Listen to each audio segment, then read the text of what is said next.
आज हम पढ़ेंगे गणित कक्षा 10। ठीक है, तो देखते हैं। इसमें टोटल चैप्टर है 15। ठीक है, पहला चैप्टर वास्तविक संख्या है, तो इसको हमको पढ़ना है, वास्तविक संख्या। ठीक है, तो इसको पढ़ने के लिए हम देख लेते हैं संख्याएं क्या होती हैं। ठीक है, तो चैप्टर फर्स्ट, वास्तविक संख्याएं, रियल नंबर्स। ठीक है, रियल नंबर्स बोलते हैं इंग्लिश में, रियल नंबर्स। ठीक है, तो देख लेते हैं कि संख्याएं क्या होती हैं। संख्याएं दो प्रकार की होती हैं। ठीक है, फर्स्ट सेकंड। ठीक है, तो वास्तविक संख्याएं,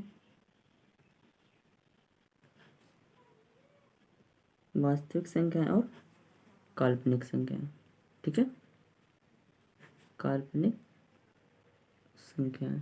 ठीक है, तो वास्तविक संख्याएं तुमको पढ़ना है अभी, ये मतलब, और ये जो काल्पनिक संख्याएं ये हम कक्षा 11 में पढ़ेंगे। ठीक है, तो देखते हैं कि वास्तविक संख्या क्या क्या होती हैं। तो पहले नंबर पर हो गया प्राकृतिक संख्या, इनके अंतर्गत आती हैं प्राकृतिक संख्या। नंबर 2 पे पूर्ण संख्या। नंबर 3 पे पूर्णांक हो गया। नंबर 4 पे परिमेय संख्या, और नंबर 5 पे अपरिमेय संख्या। ठीक है, अपरिमेय संख्या ये होती हैं सभी वास्तविक संख्याओं के अंतर्गत आती हैं। ठीक है, तो देखते हैं पहला नंबर वास्तविक संख्याएं, ये क्या होती हैं। वास्तविक संख्याएं क्या होती हैं, तो वास्तविक संख्याओं को हम डिनोट करते हैं एन से, नेचुरल नंबर्स। ठीक है, तो एन क्या होती हैं, तो एन हो गई, मान लो गिनती की संख्या जो होती है वो वास्तविक संख्या कहलाएगी, यानी कि नेचुरल नंबर, जैसे 1 2 3 4 5। ठीक है, और डॉट, यानी कि गिनती की संख्याएं जो है कभी ख़त्म नहीं होती हैं।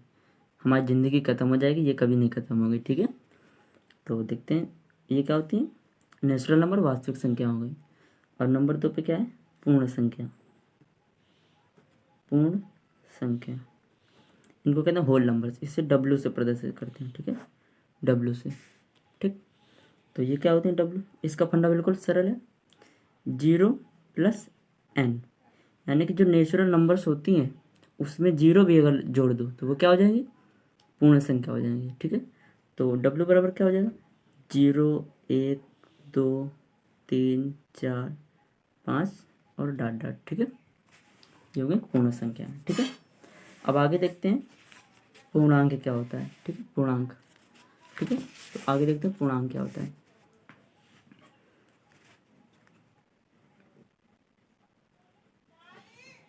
पूर्णांक क्या होता है, तो पूर्णांक देखो, जैसे 0 ये है। ठीक है, अगर हम दाईं तरफ जाते हैं तो इधर पे प्लस की संख्या मिलेंगी, +1 +2 +3 +4 और डॉट डॉट। ठीक है, अगर हम इधर आते हैं लेफ्ट हैंड साइड पे तो -1 -2 -3 -4। तो यानी कि 0 से लेकर पॉजिटिव की संख्या और निगेटिव की संख्या सभी क्या कहलाते हैं, पूर्णांक कहलाती हैं। ठीक है, और पूर्णांक को जेड से डिनोट करते हैं। ठीक है, तो ये हो गया कि पूर्णांक किसे कहते हैं, 0 सहित पॉजिटिव संख्या और निगेटिव संख्या सभी क्या कहलाती हैं, पूर्णांक कहलाती हैं।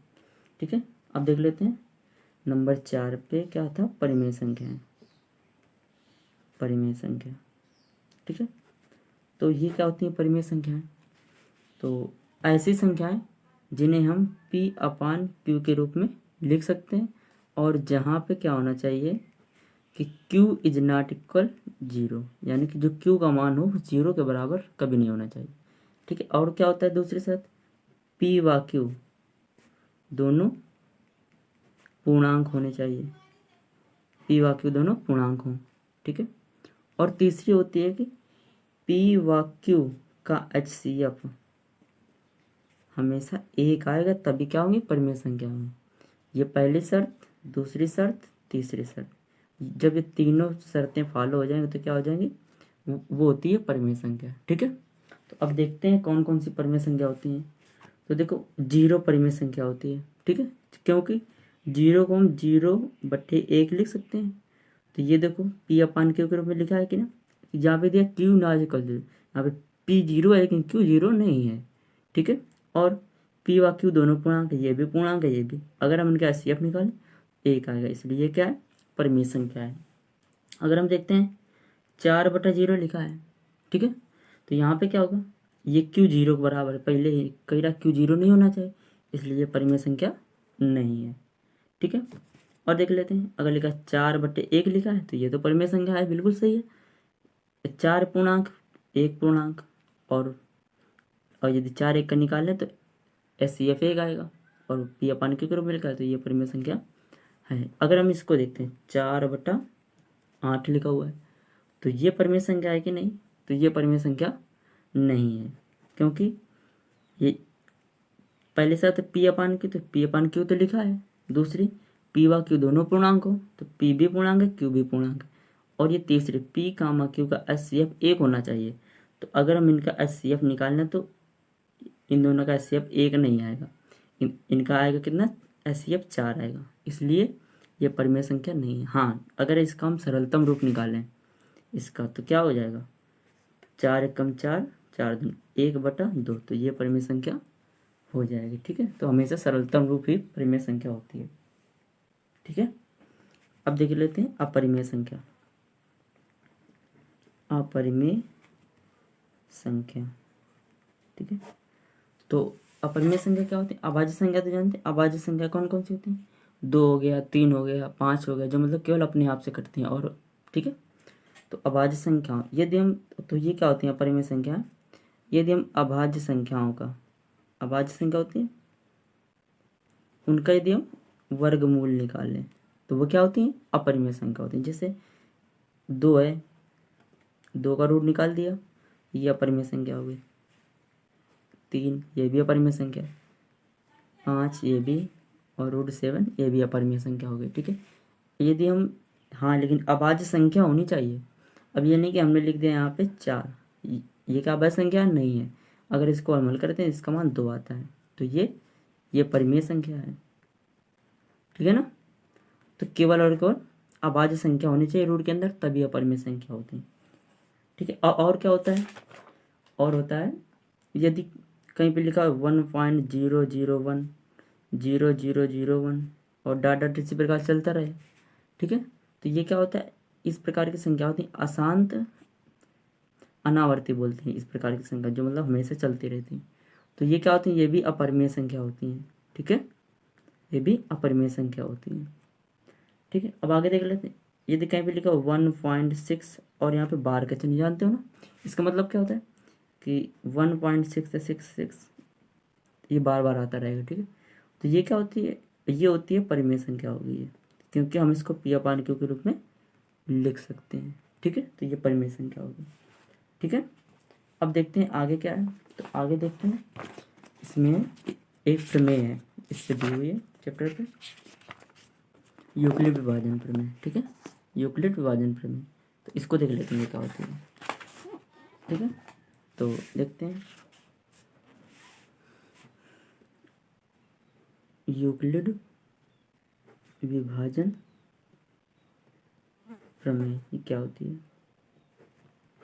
ठीक है, तो इसको जानने के लिए हम कोई मान लेते हैं, माना 2 पूर्णांक ए व बी हैं, जहाँ पे क्या ए इज ग्रेटर देन बी, ए जो है बी से बड़ा है। ठीक है, तो क्या होता है यहाँ पे A is equal B Q plus R होता है। ठीक है, ये क्या होती है, यूक्लिड विभाजन प्रमेय होती है। ठीक है, अब यहाँ पे, और यहाँ पे एक शर्त होती है कि आर जो होगा बी से छोटा होता है और 0 से बड़ा या तो बराबर होता है। ठीक है, आर जो है बी से छोटा होगा और 0 से या तो बराबर होगा या तो बड़ा होगा आर का मान। ठीक है, तो अब यहाँ पे देख लेते हैं क्यू और आर हैं क्या। तो ये जो क्यू है, ये तो पता है ए बी कोई पूर्णांक है 2, ये क्यू होता है भागफल होता है।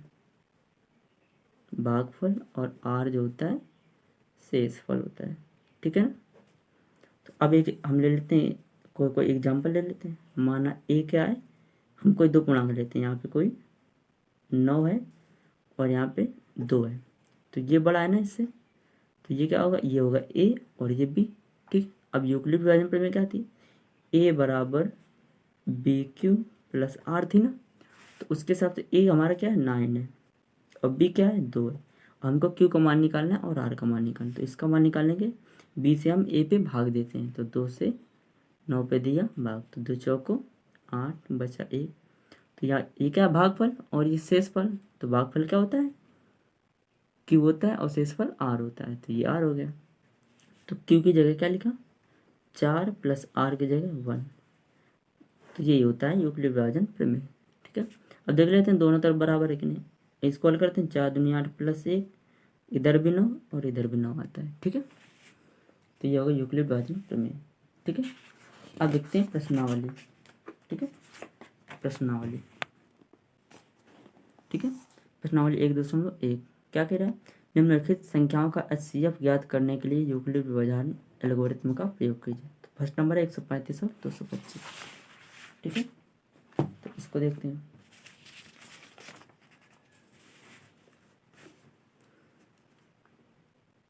प्रश्नावली 1.1 पहले का फर्स्ट क्या था, 135 और 225 का एचसीएफ निकालना है यूक्लिड विभाजन प्रमेय के द्वारा, ठीक है। तो यूक्लिड विभाजन प्रमेय से निकालना है, तो अब देखो यहाँ पे बड़ा कौन है, 225 बड़ा है ना 135 से, यही तो है ना, ठीक।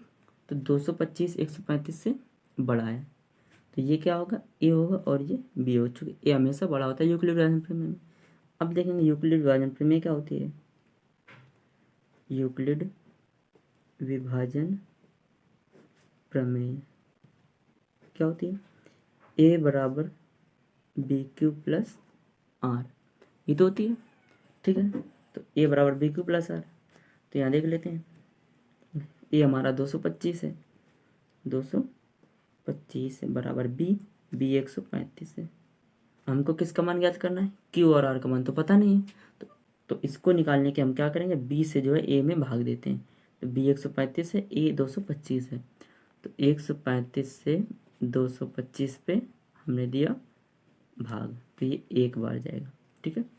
तो यहाँ पे 135, ठीक है, तो 0 इधर 9 बचे, ठीक है। तो ये होता है आर और ये क्यू, ये भागफल क्यू होता है, आर शेषफल होता है, क्यू की जगह 1 प्लस आर की जगह 90, ठीक है। ये क्या होता है चरण फर्स्ट मान लो, ठीक। अब चरण सेकंड पे क्या करेंगे, चरण सेकंड, तो यहाँ पे क्या करेंगे, इसको ए मानेंगे, इसको बी मानेंगे। ए की जगह लिखा 135 बराबर बी की जगह 90। अब फिर वही पुनः भाग देंगे, तो 90 से 135 पे दिया भाग, 90 कम 90, इतना बचा, तो ये आर हुआ, ये क्यू हुआ, ठीक है ना। तो क्यू की जगह 1 प्लस आर की जगह 45, ठीक है ना। अब चरण थर्ड हो गया, थर्ड में इसको और इसको लेंगे, ठीक है ना। तो 90 बराबर 45, अब फिर 45 से इस पे भाग देंगे, तो 45 से 90 में यदि भाग दिया, 45 दूना 90 और शेषफल क्या आ गया 0 आ गया। तो जब 0 आया तो हमारा आंसर निकल आता है, तो यहाँ पे क्यू की जगह 2 और प्लस 0, ठीक है। अब हमको ये याद करना है कि हमारा एचसीएफ क्या है, तो ये जो 0 के ऊपर की संख्या होती है तो क्या होती है एचसीएफ होती है, ये क्या 45 लिखा हुआ। और यदि हमको इससे नहीं जाना तो क्या हो, जिससे हमने भाग दिया है लास्ट में जब 0 आया तो 45 से भाग दिया है, जो भाजक है मतलब ये भाजक है ना, तो वही होता है आंसर, ठीक है। तो लिखेंगे चूंकि शेषफल शून्य तथा भाजक भाजक क्या है 45 है, 45 है, अतः एचसीएफ किनका किनका 135 और 225 का बराबर 45 आंसर हो गया। ठीक है, ठीक है ना। अब देखते हैं सेकंड सवाल क्या बोल रहा था। सेकंड वाले पे,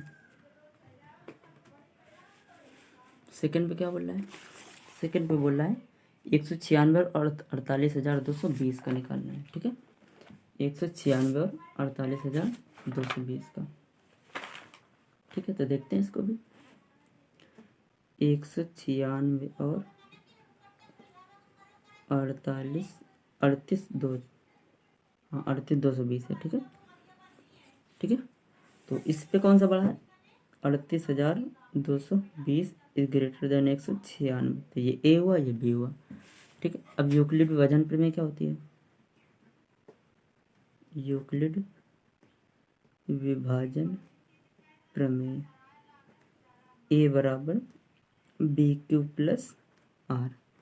ए क्या है, 38,220, बी 196। ठीक है, क्यू और आर का मान याद करने का हमको 196 से 38,220 पे भाग देना पड़ेगा।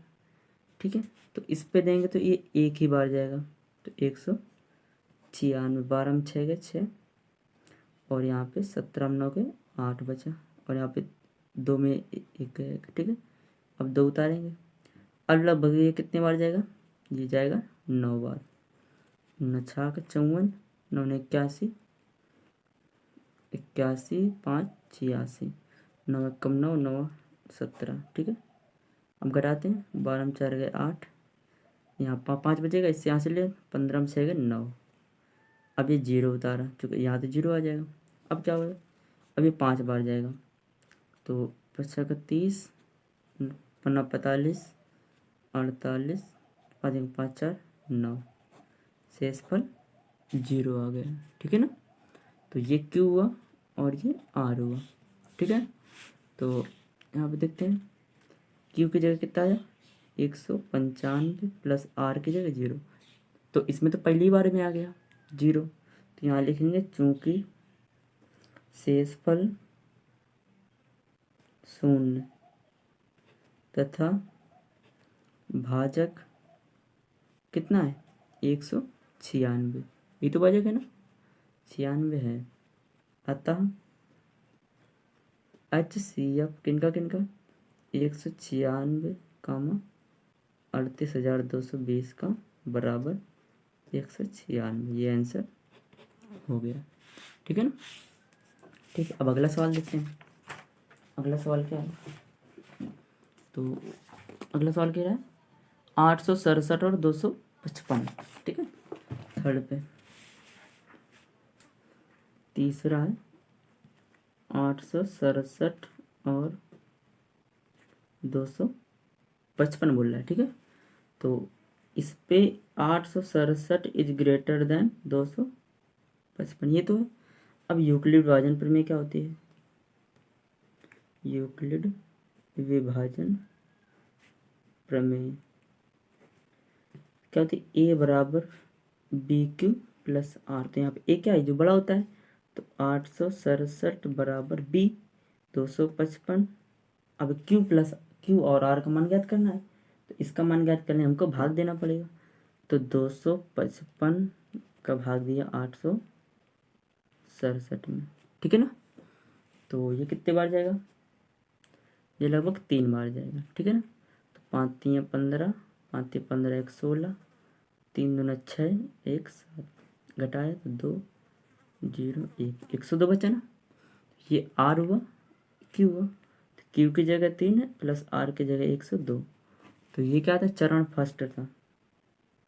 ठीक है, चरण फर्स्ट। अब लिया चरण सेकंड।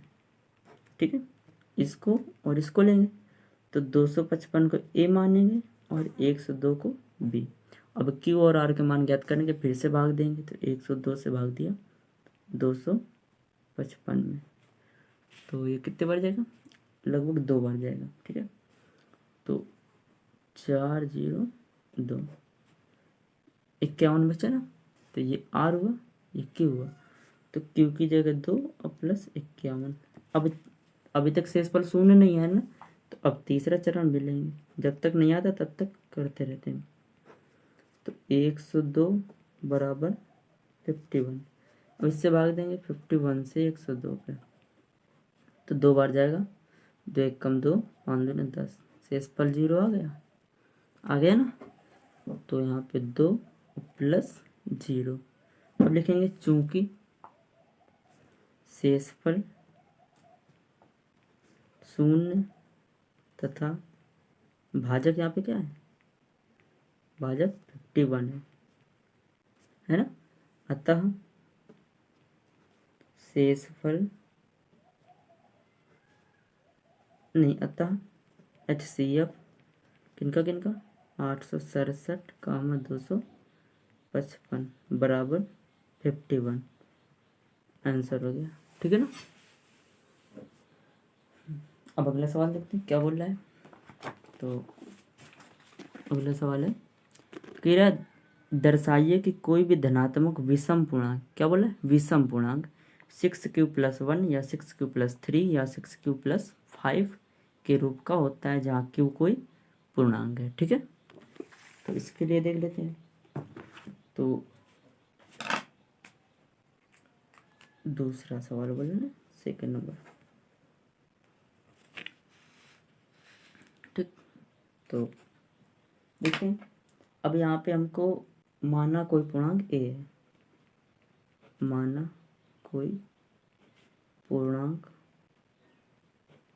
ए है, ये हमें अपनी तरफ से मानना पड़ेगा। अब जब हमने इसको ए माना है तो बी भी मानना पड़ेगा। ठीक है, ए है तथा बी।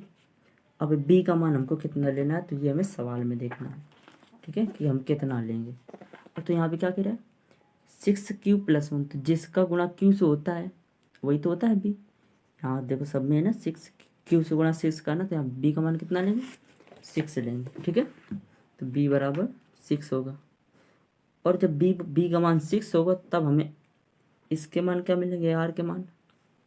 हमें क्या मतलब शर्त क्या थी यूक्लिड विभाजन प्रमेय में कि जो इसका मान होगा आर का मान हमेशा बी से कम होगा।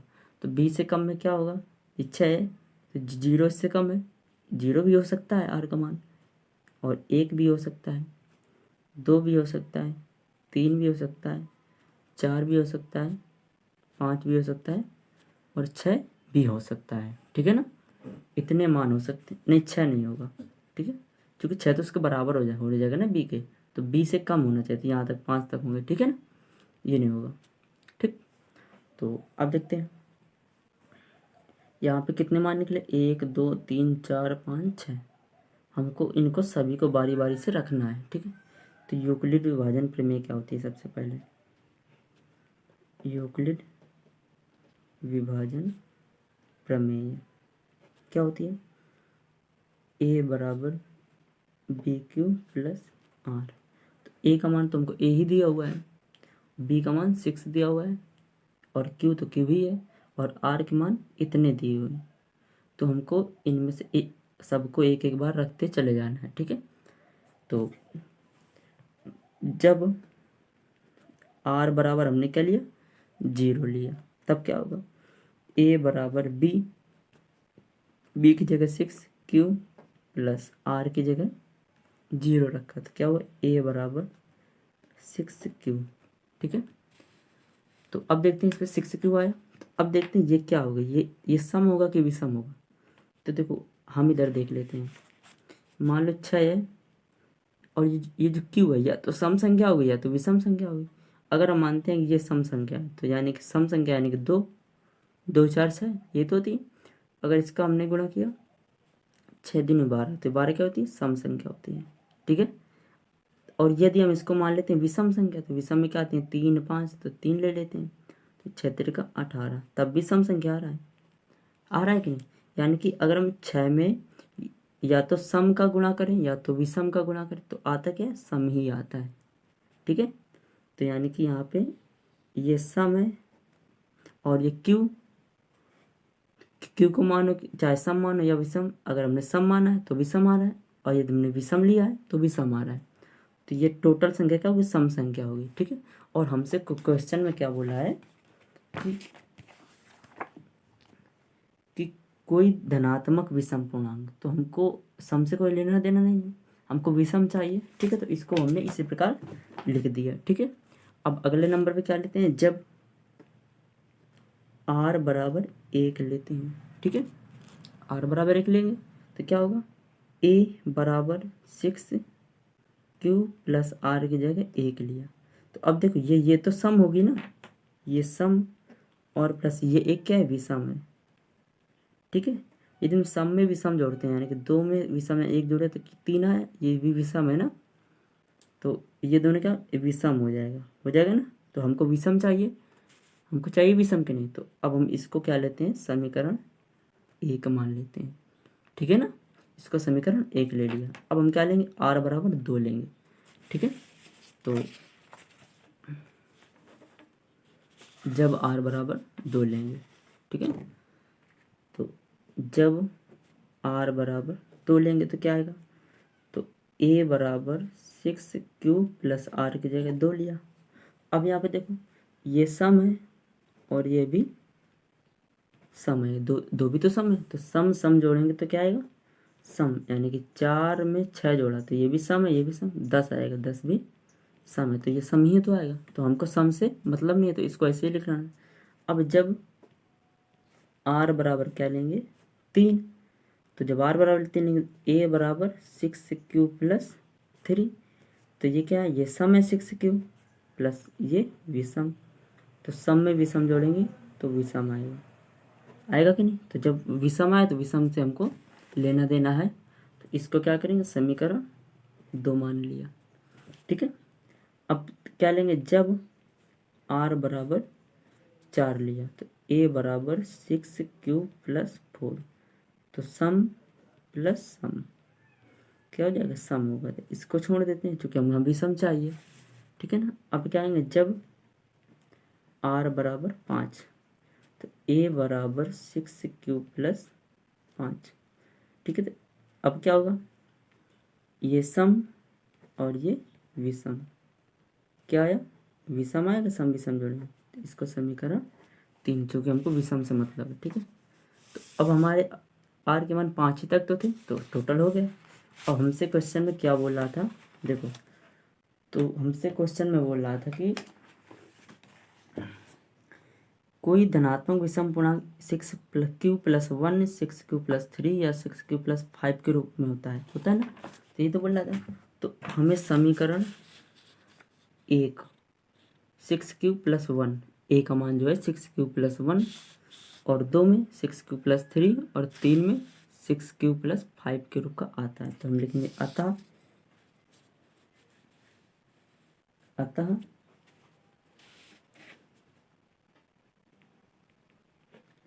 समीकरण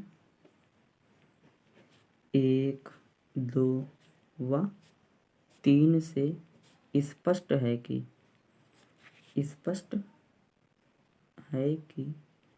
कोई धनात्मक विषम पूर्णांक, कोई धनात्मक विषम पूर्णांक 6q प्लस 1 या 6q प्लस 3 या 6q प्लस 5 के रूप का होता है, ठीक है, के रूप का होता है। हो गया ना आंसर, ठीक है। तो अब ये प्रश्नावली आज हम यही समाप्त करते हैं, और इसका अगला पार्ट जो है, मतलब अगले में क्या आएगा, ये क्वेश्चन 3, 4, 5, ठीक है, ये हम अगले पार्ट में देंगे, ठीक है ना। तो थैंक यू, आज इसे ये ख़त्म करते हैं।